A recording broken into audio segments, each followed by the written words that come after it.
Ndugu waandishi wa habari, Jeshi la Polisi katika mkoa wa Mwanza limewakamata na linaendelea kuwahoji watuhumiwa wawili ambao wanatuhumiwa kwa wizi wa vifaa tiba mali ya hospitali ya wilaya ya Sengerema katika mkoa wa Mwanza. Ni kwamba Jeshi la Polisi katika mkoa wa Mwanza tarehe 15 mwezi wa 5 mwaka huu liliwakamata na hadi sasa linaendelea kuwahoji watuhumiwa wawili. Watumas ambaye kabila lake ni Msukuma, ana umri wa miaka 35, kazi yake ni afisa tabibu, yani clinical officer katika hospitali ya wilaya ya Sengerema, na ni mkazi wa eneo linaitwa Maduka Manane huko wilayani Sengerema.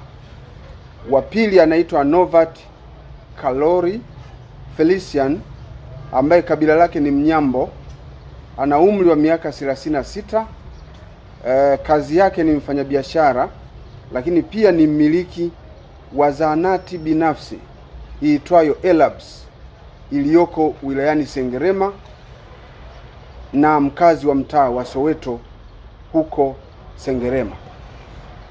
Watuhumiwa hao walikamatwa tangu tarehe hiyo 15 kwa tuhuma za wizi wa vifaa tiba mali ya hospitali ya wilaya ya Sengerema, ambayo hospitali hiyo ipo katika mtaa unaitwa Mwabaluhi wilayani Sengerema katika mkoa wa Mwanza.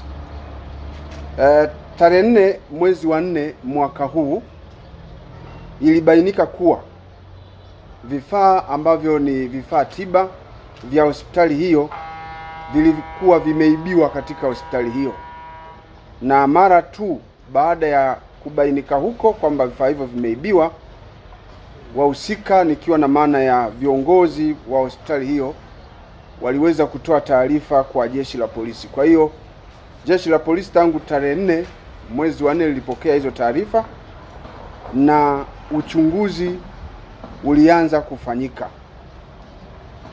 Vifaa ambavyo vilidaiwa kuibiwa ni hivi vifuatavyo. Kuna kifaa kinaitwa kifaa cha kurekebisha mapigo ya moyo, kitaalamu wanasema ni defibrillator. Kifaa cha kufuatilia mapigo ya moyo ya mtoto akiwa tumboni kinaitwa fetal heart rate monitor. Kompyuta moja, mashine za kuingiza maji mwilini, yani infusion pump. Vifaa hivyo vyote vina thamani ya shilingi milioni 28,510,000 vikiwa ni mali ya hospitali ya wilaya ya Sengerema.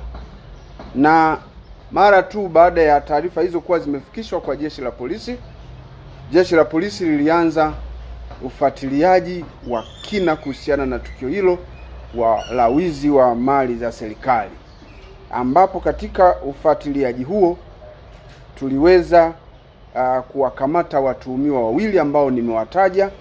Na baada ya kuwahoji, wa kwanza aliyekamatwa alikuwa ni yule ambaye alikuwa ni Nyanda Daudi Thomas. Baada ya kumhoji, ikabainika kwamba ni kweli amehusika na wizi huo wa vifaa hivyo.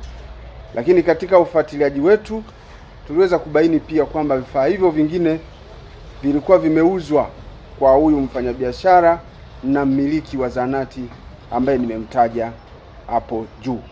Sasa watuhumiwa hawa wote wamekwisha kamatwa na uchunguzi kuhusiana na tukio hilo unaendelea. Tunaendelea kufuatilia tukio hilo ili kuwabaini washiriki wote walioshiriki kwa namna moja au nyingine katika kufanikisha tukio hilo la kihalifu. Ingawa katika ufuatiliaji wa tukio hilo vile vifaa vyote vilivyotajwa kuibiwa na uongozi wa hospitali kwa siku hiyo, Jeshi la Polisi kupitia makachero wake limefanikiwa kuvikamata vyote.